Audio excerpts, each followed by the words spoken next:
Welcome to Audio Club, a new music technology podcast from Yorkshire Sound Women Network.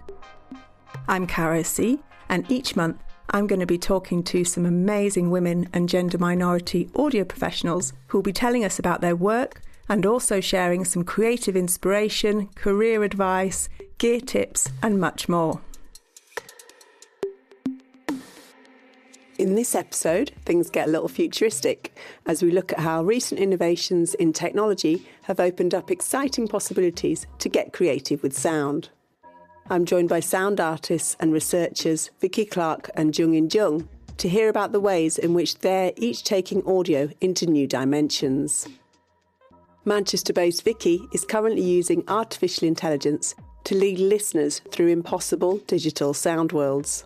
And at Dundee's In-Game Research and Development Centre, Jung In has created a way for musicians to collaborate and improvise in a virtual reality space. What brought them to this point, and what do they think the future holds?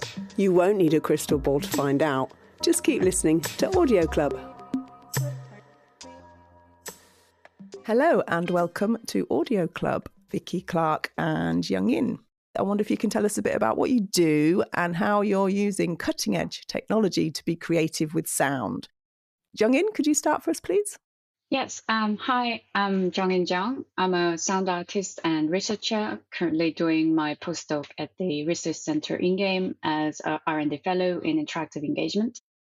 I enjoy creating works using interactive game technology, and most recently I've used virtual reality to create sound performances. But in the past, I've also used hacked game controllers or motion sensors to create collaborative works with contemporary dances. Wonderful. And Vicky? Hello there. Hi, I'm Vicky. I'm a sound artist from Manchester. So I work with DIY electronics and sound sculpture. And so I'm interested in this kind of relationship we have with technology, these human-machine systems, really. So I'm currently doing a residency at NOVARS at the University of Manchester, where I'm exploring the collision of two disciplines, so machine learning and musique concrète. So working a lot with recorded sound and neural networks to kind of generate new audio with algorithms, which is called neural synthesis. So this is my current kind of technological research at the moment. Neural networks, what's that all about? Is that our neural networks or is it the machines or both? So neural networks are kind of an approximation of biological neurons. So machine learning is a type of artificial intelligence. So we use neural networks or a model, and that trains on a large amount of data. And it tries to find patterns in that data to make a new prediction or output. So in this case, the data is audio data, so lots of samples, for example. And the model or the network sort of trains or learns, I'm doing air quotes, by the way, learns on that data to try and find patterns or common features. And then it generates an output based on that data. Yeah, so these predictions or outputs are kind of new audio material and sound material that you can work with creatively. Right. And so tell us about your Oram machine project, what you're doing and how it works and why. Like I said, I work a lot with field recordings. I like to record my own sounds and think about the materiality of sound, so working with sculpture. And I've been really interested for a long time in musique concrète, so taking recordings as raw material and sort of transforming them in some way. So sort of historically, this was done using tape manipulation with recorded sound. But I was interested in this new sort of technological turn using deep learning and machine learning, which works with samples as well, to see how you could use these technologies to kind of transform material in new ways. So what I'm trying to do is see how I can take my practice and work with machine learning and generate new audio. So what happens is that you have to kind of create a training data set of sounds. So what I've done is made a data set of different sound materials that I'm interested in, basically. So I've recorded sounds of wood and glass and metal, also recorded the sounds of Manchester mill spaces, and also the sounds of noise and electricity. So this is my kind of data set. And then I'm using that to kind of work with the neural network model to detect the commonalities of the features and then see what it outputs. So kind of artistically, I'm interested to see are there any new sort of sounds or new architectures or forms that will emerge from this process? And how can I compose with that? So to give an analogy, so for example, if you were to train the model on 10 hours of a saxophone, you will pretty much get out a machine approximation of a saxophone, for example. Now, for me, that's not super interesting. I want to see what happens when you blend different types of materials and to see what's kind of creatively interesting about that. Will you kind of get new sonic artifacts to work with creatively? So that's sort of the basis of the project. And then I've made a composition called Oram Machine, which kind of charts this process. So input, training and output, and takes the listener on a journey through this kind of technological process. Wow, awesome. Sounds like a fun rabbit hole to inhabit. And Jung In, could you tell us about your Sound of Light project, please? Sound of Light is a multiplayer VR sound performance project which uses Oculus Quest hand tracking feature. In Sound of Light, players can trigger different kinds of sounds with various hand movements and gestures. And the more they trigger certain sounds, it also changes the environment and the texture of sound. And my in-game colleague, Paul Blackham, did the beautiful graphics and game art. The project idea came out during the pandemic. Before Sound of Light, I created another VR work, which is a single player using the open source machine learning tool Wekinator to explore embodied musical expression in VR.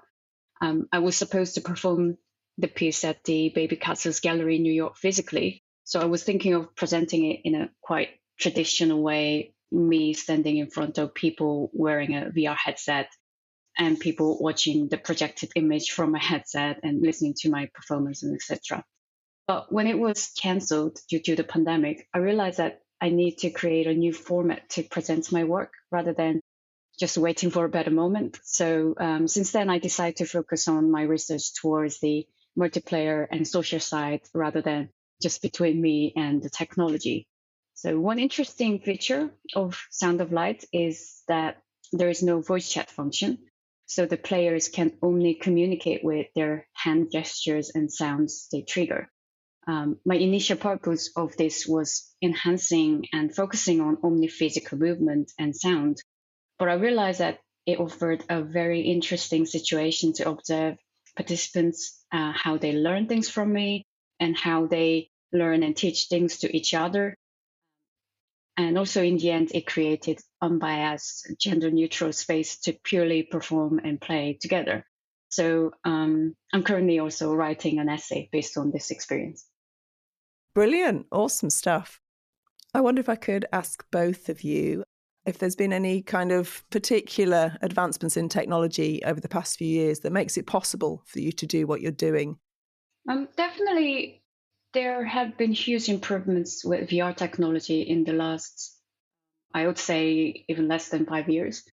The headsets are much lighter and higher quality, even though it is still quite heavy, and I also can't use it more than an hour.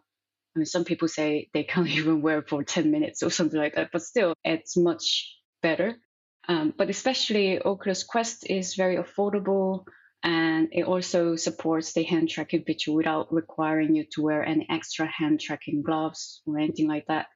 And also the game engines such as Unity and the game sound software such as F-Mode or Audio Kinetics Wise are very accessible in terms of making the job to be done so easily without you to have like special educational background on that kind of subject.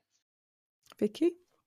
So machine learning isn't actually new. It's been around since the 1950s, but it's only sort of recently, within the last 10 years really, that deep learning has kind of really changed the game, really.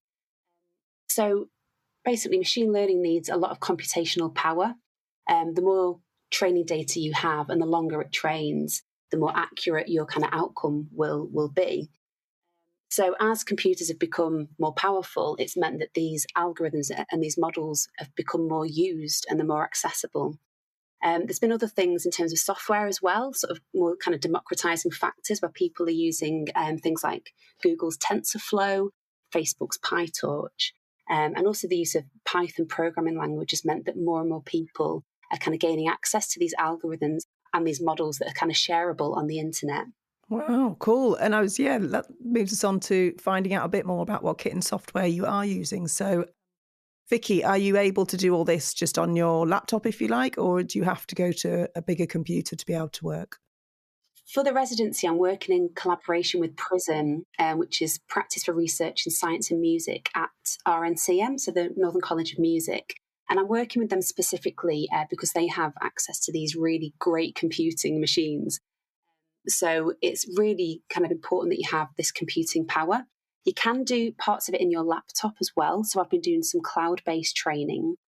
So some of these models are available on things called Google Colabs, which are these notebooks that are available in the cloud. So you can do small batches of cloud-based training, but you won't get as, they won't be able to be trained for as long as if you had, a really good machine, for example. So having access to that technology, it can be a challenge. So yeah, I'm using that. Some home-based training, and also in terms of composition, I'm just using, Ableton as usual, because you have this material that you then have to edit and work with. At the start of the residency, I did learn Python.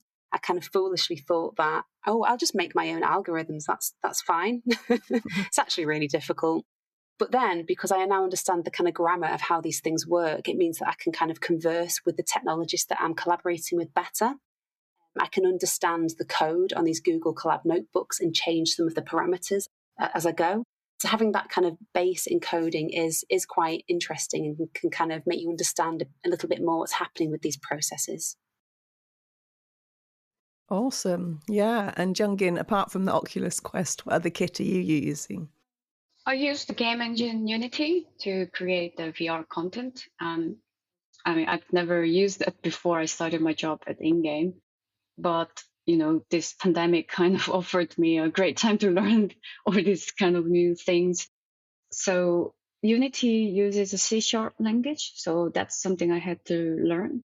But it wasn't so difficult to apply things once I understood the syntax of C# language, although I don't really do anything really advanced stuff yet. And to use VR in a more like a real-time way, it also requires proper GPU computer power. So this is still a bit of a challenge, but still, if you don't do anything in real-time stuff, you can also do it with your just laptop with Unity engine. And of course, you need Oculus Quest headsets. Yeah.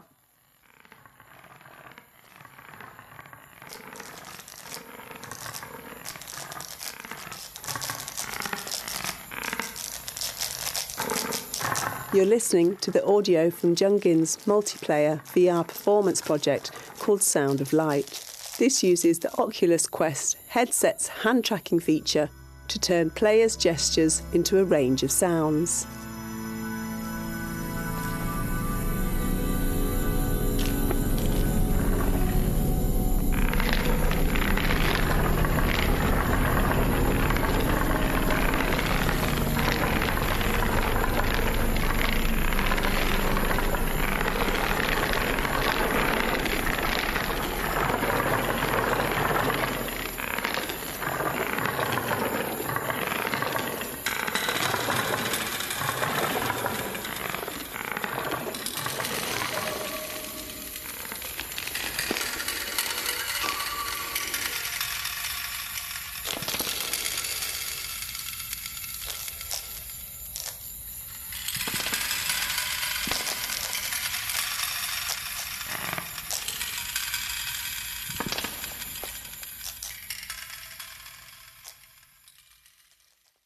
I wonder if you can pinpoint succinctly, is a challenge for you, why you got drawn into these, rabbit holes, for want of a better expression.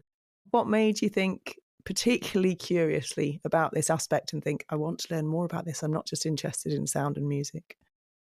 For me, it was really interesting to use VR because somehow I can create a new space, completely different experience depending on how I created for that virtual space.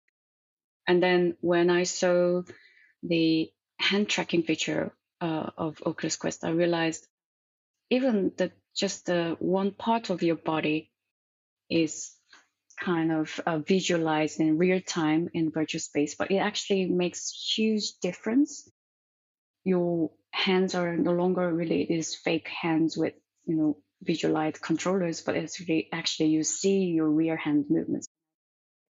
It's a kind of like mixed reality experience. So I thought it'd be really interesting to create something I can experiment musically and explore my embodied musical expression using this kind of technology. Yeah, definitely. It's really physical, isn't it? That's one thing I really like about it. Yeah. So even though people are gaming, there's still that physical and the mind-body connection. Yeah, definitely. Yeah. Vicky? Yeah, so for me, I was aware of kind of machine learning tools that looked at MIDI note pattern generation and things like this. But it was when I heard about this specific type of machine learning neural synthesis, where you're actually synthesizing new audio, that really made me quite excited.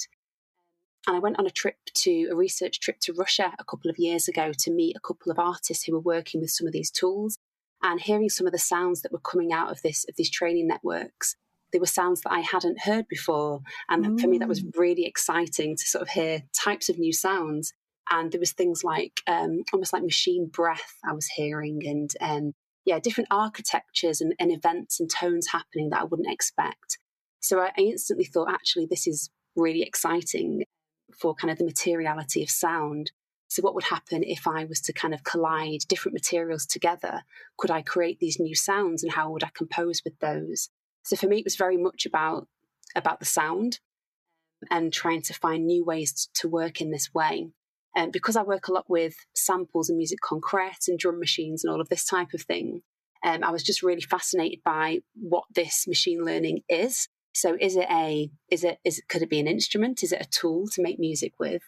Is it actually a new kind of sample generator, for example, or is it a collaborator? And kind of where within this process, where's the kind of hand of the artist? Where do you have autonomy? What can you affect? So for me, it was both sort of conceptually very interesting, but also I was just really interested in terms of, what does this sound like? Does it sound good? Can I work with these new sounds? Yeah, great. And can you describe the kind of sounds that you are getting as you train the machine learning model? Yeah. So the sounds that you are getting are obviously, they're kind of brought out via the inputs that you give the model. So my data set was full of material sounds, electrical noises, and the sounds of these mill spaces around Manchester. So your training data set as kind of the human input really does set up what you're going to kind of receive out of the machine. However, when I got this material back, so it trains via these things called epochs. So every time it does one training, that's called an epoch, and you get samples out at these particular checkpoints. So the earlier epochs are kind of more noisy and fuzzy, and the later epochs, you can start to hear different architectures and like events and tones and things happening, a bit more kind of constructed and concise. But I was kind of looking out for things like what I call to be kind of errors, or like in between states. So what kind of blends or different things that I wouldn't expect to hear. So some of these sounds, when I was listening back, I felt like I was almost acting like the algorithm. I was trying to classify these sounds and kind of detect these features. So I could hear things like blends of glass and static together, because I've recorded some electromagnetic frequencies. So that was a really beautiful kind of timbre that I could just listen to for hours, really relaxing. Other things were like this kind of machine wind sound that I could hear throughout, this kind of breathy type of sound. And then lots of really horrible, awful sounds, actually. So lots of kind of scratchy, metallic pops and clicks and events that I had to then kind of sort through and think about compositionally what I would do. And it was quite an uncanny experience because, usually when you work with any sound material, you sort of know the origin of that. You can contextualize where that's come from. With this material, you're always kind of second guessing because it's kind of unknown origin in that way. It's not kind of naturally born, as it were. So it was quite an interesting process of listening to this material and starting to categorize it and then sort of think how I could compose with that. Yeah. So what are your sort of plans or dreams or hopes for what you would like to actually create with it, if you like? So the Oram Machine, I did a first piece for the Future Music event at RNC and back in June. So that was a 10-minute sort of AV piece that was broadcast on the internet. Basically, the aim of that was to sort of take the listener on a journey through this process. So starting with kind of musique concrète sounds representing the training data, through this process of transmutation, this learning process, and then the output was the end section. And I was quite sort of purist about it. So I wanted to keep the output AI as kind of true to what I was hearing as possible. So I didn't overproduce that in any way. So you could hear the materiality. And now I'm working with the same materials and I'm looking to kind of develop this as a live set. So how can you perform with these sound materials? So that's my current challenge at the moment. Awesome. And you talked about it taking some pretty high-level computer processing power. Is there any way that people can have a go at trying out machine learning at home? Yeah, absolutely. I'd say at the moment there are more kind of easy to use and kind of interface tools for image-based machine learning. So you can use platforms such as Runway, where you can use style GANs or do text training with GPT-2, for example. If you understand a bit of code as well, you can basically find lots of open source models that you can train yourself in the cloud using Google Colab notebooks. But I definitely think there's a change coming within audio machine learning where there will be more accessible interfaces available coming quite soon. I'm actually doing a project next year with Brighter Sound, working with young women, where we're going to look at these accessible tools to hopefully open up a little bit more this accessibility to sort of composing with audio machine learning. So that's the challenge at the moment. There's things like Google's Magenta for Ableton Live, which is really fun. But again, that is more to do with MIDI pattern generation and less kind of neural synthesis and audio generation. But yeah, there's things coming, very exciting stuff. Excellent, great. And Jung In, how did you approach the sound design aspect of your project? How are the sounds converted into a form that works in the virtual space? Again, as I said, like I'm really excited about like creating a new virtual space and, bring that, the sound experience I wanted to create in that space. So I usually think about what kind of like spatial information I should add to the sound I create in the virtual space. So for instance, depending on the game environment, I'll say game environment, but I mean the virtual environment design, I think about what kind of reverb I should use or attenuation. So it is a bit like game sound design. But the reason why I'm doing this is because I think about the multiplayer side. So when people join, I hope people feel the similar kind of a spatial sound experience as well. Yeah. Yeah. And I wonder for you both, what was the kind of main challenges as you were finding your way, both artistically or technically, as you were finding your way with these projects? Jung In? Well, learning a new technology was a challenge for sure, but with Sound of Light in particular, I realized that it was not so easy to teach people how to perform sound without the voice chat function. So I didn't tell any details of the project deliberately because I wanted to observe how people navigate in that unfamiliar virtual space with sound. So I just told them it would be using the hand tracking feature. And my initial idea was immediately conducting sound improvisation when participants join the network. But in reality, it was not possible at all. And in fact, it was quite chaotic. I realized even though people had Oculus Quest headsets, because there were not enough games using the hand tracking feature, people were not aware of very basic controls, even with their hands, such as how to start and quit the game or recording and that kind of thing. So all that trials and errors, and everyone was spread all over the space. And because I wasn't able to tell people to stand around me to try a group improvisation because I couldn't talk to them with my voice, so I kind of almost gave up and decided to just teach each person how to trigger different kind of sounds and just enjoy the experience. But then there was a moment when suddenly everyone was standing in front of me, perhaps everyone probably spent enough time to explore different kind of controls and sound by then. And then I tried to conduct sound improvisation, and people finally found it very fun, and also realized my purpose of the project. So that was actually very challenging, but also very interesting experience for me to observe how people communicate non-verbally, just using their physical movement and sound. Yeah, so patience and persistence were definitely required. Definitely. And Vicky? So, yeah, challenges that I encountered.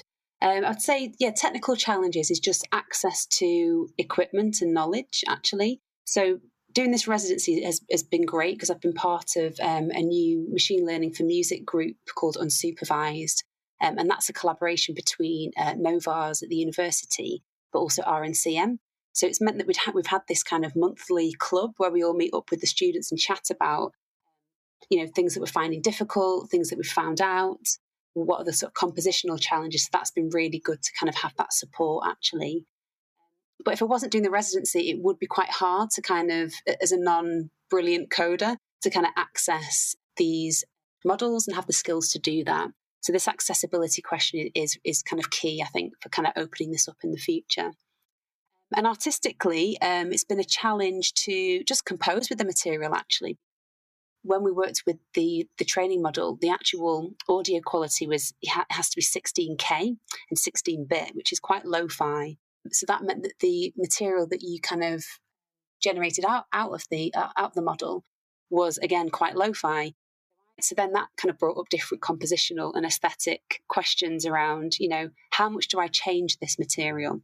So for this first piece, I purposely kept that really pure. I wanted to sort of show the listeners in the audience what this actually sounded like as a material. So it is very lo-fi, but I actually really grew to love this kind of sound world in the end, actually, and kind of embrace that. So that was a challenge as well, just to how to compose with that. Awesome.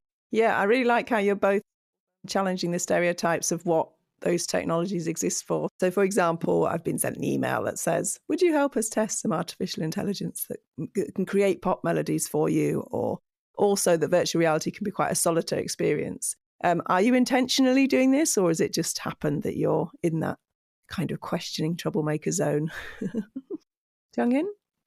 Well, I don't know. I have mixed feelings about VR technology because, VR can be a solitary experience, but, nowadays there are a lot more social VR contents. So it is no longer just a solitary experience.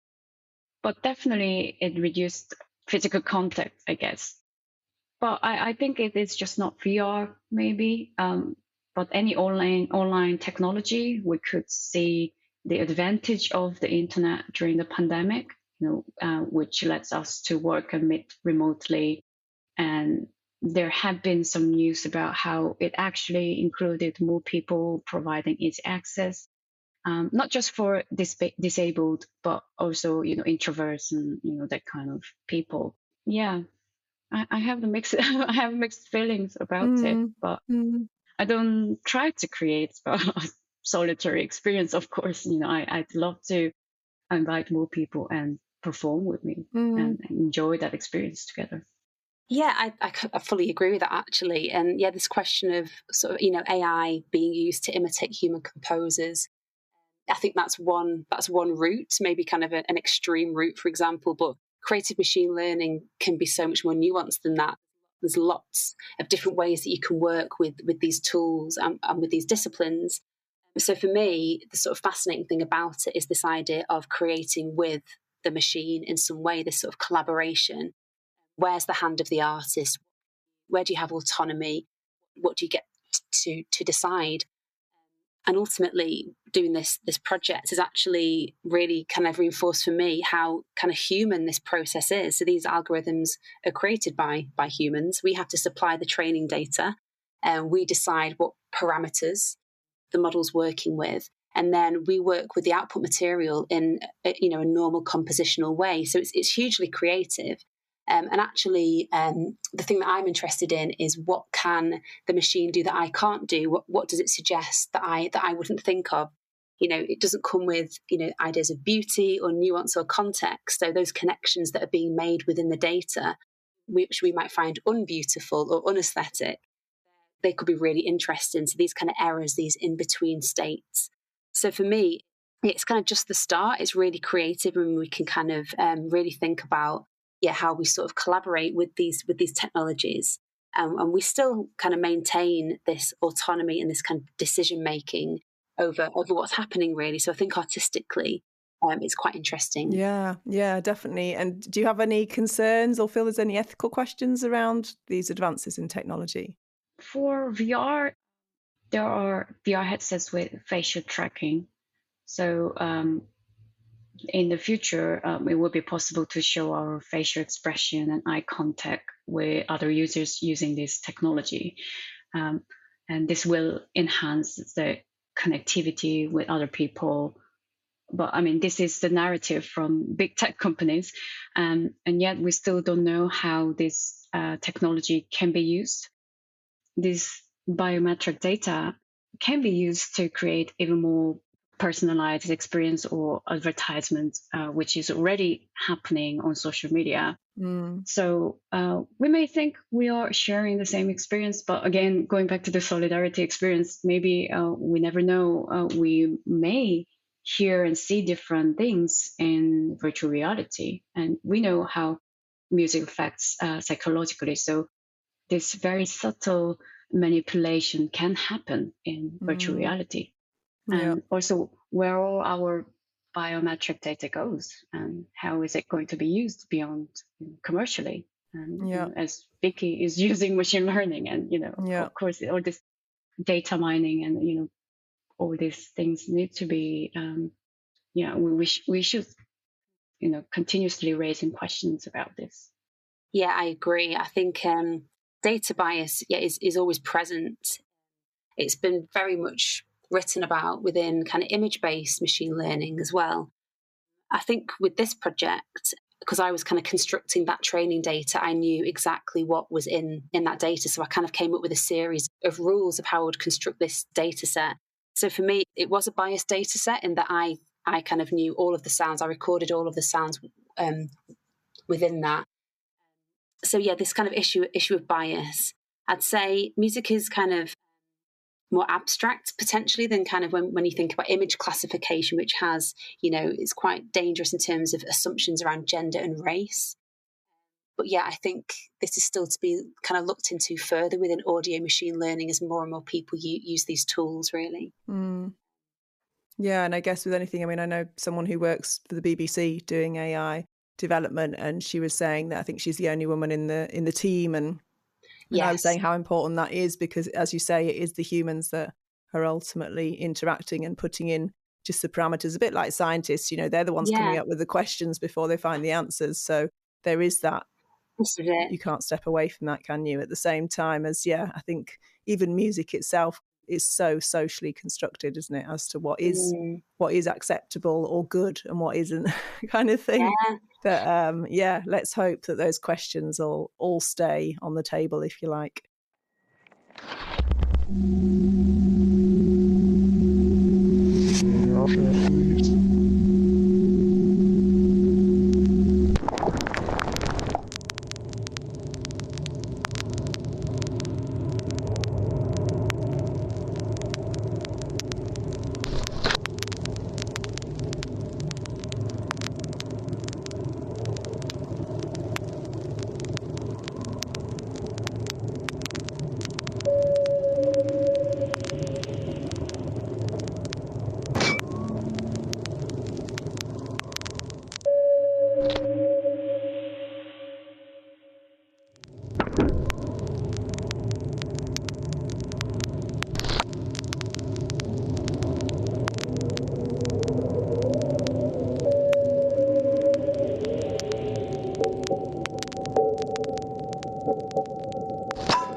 That was an extract from Vicky's piece, Oram Machine, produced as part of her project exploring the meeting of musique concrète and machine learning with the neural network generating the sounds of imaginary materials.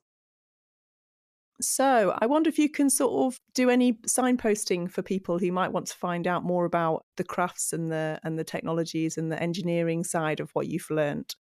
Is there any kind of websites that you're aware of, or resources or courses or anybody else's work you'd like to recommend? Definitely, if you're interested in creating any game contents or VR contents using your sound, check out the Unity engine. And also they provide really nice free courses you can learn. So I think they're still doing the free courses online, and it's really accessible tool. So I would definitely recommend to do that. And also I check out other YouTubers' work a lot, and I learn from them and I check out their tutorials. And one of the YouTuber I watch is Valem. He teaches from very basic stuff, such as how to create a very simple VR game to multiplayer or gesture detection, or that kind of thing. So which can be a good resource to perform your sound work. And also Dirmer, he introduces new mixed reality tools and motion tracking technology and that kind of things to use in Unity. So that's also really good resource. And for me, I also recommend, if you have a chance, just to play a lot more VR games. First, you need to have some fun. Otherwise, there's no inspiration to create something. So the reason why I also started creating VR work is not just the technology side, but also I had a lot of fun during the pandemic playing multiplayer games in VR. And one of the game I played was the Underpresence, which was actually my main inspiration for Sound of Light. And it is a multiplayer game which inspired me to think about how to use physical movement. It also didn't use any voice chat. And also they created this immersive participatory theater, Tempest. So if you have a chance to use a VR headset, just go and have some fun and try things. Yeah, brilliant. We'll put links to those in our show notes so you can find those. Vicky?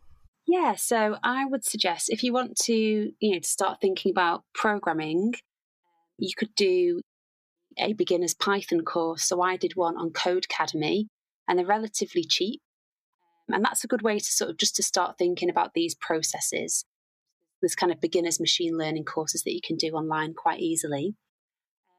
To find out more about what people are doing kind of academically and what these kind of seats of knowledge are at the moment, there's a few places that you could look. So first of all, I would look at our group, which is unsupervised. So that's the group between RNCM and NOVARS, and you can find out about some of the artists making sound works there. Other places you can look, so Queen Mary's University in London, they do a PhD in machine learning and music, so there's some quite interesting research happening there. And also the Alan Turing Institute is a good place to look. And yeah, if you want to sort of start using machine learning in the cloud, so from your laptop, you can literally Google audio machine learning models. So maybe look up things like WaveNet or Sample RNN and see if you can have a play with some of the models that already exist in the cloud that you can train at home. Sort of exciting things as well. So to see what kind of music's being made.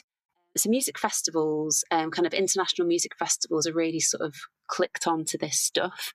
So MUTEC Festival is a really good place to sort of view artists' work. And also Sonar Festival in Barcelona just did an AI music special. And I think you can still watch the performances online. And there you can see, people that are doing some really exciting stuff internationally.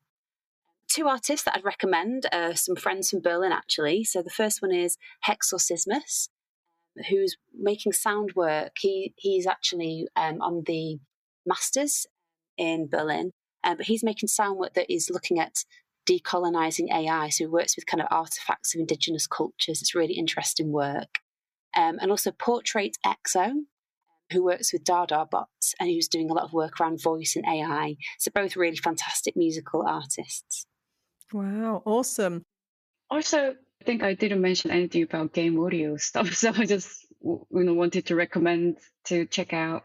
Audio Kinetic Wise is the most commonly used game audio software, and they have a very good documentation to how to use their software and also videos available. So it's very accessible, and it's free to use, up to like 200 sound samples, I think, something like that. So you can always just easily download it to your laptop and try it. Great, thank you. And where can people find you and your work online, Jung In? You can find about my work on my website, junginjung.com. And also I post things on my Twitter, again, Jung In Jung and _. Yeah, for me, you can go to my website, vickyclarke.org, or visit me on Instagram as well. I sort of post a lot of my sort of process on there.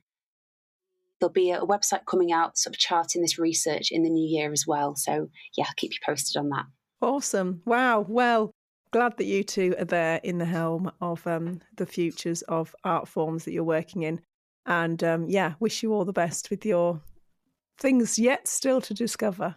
Thanks, Caro. Thank you.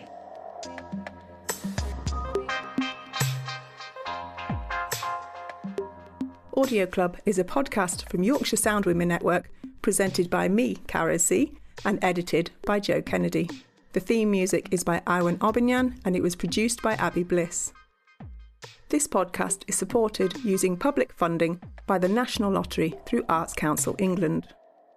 To find out more about Yorkshire Sound Women Network, you can visit yorkshiresoundwomen.com. Thank you for listening.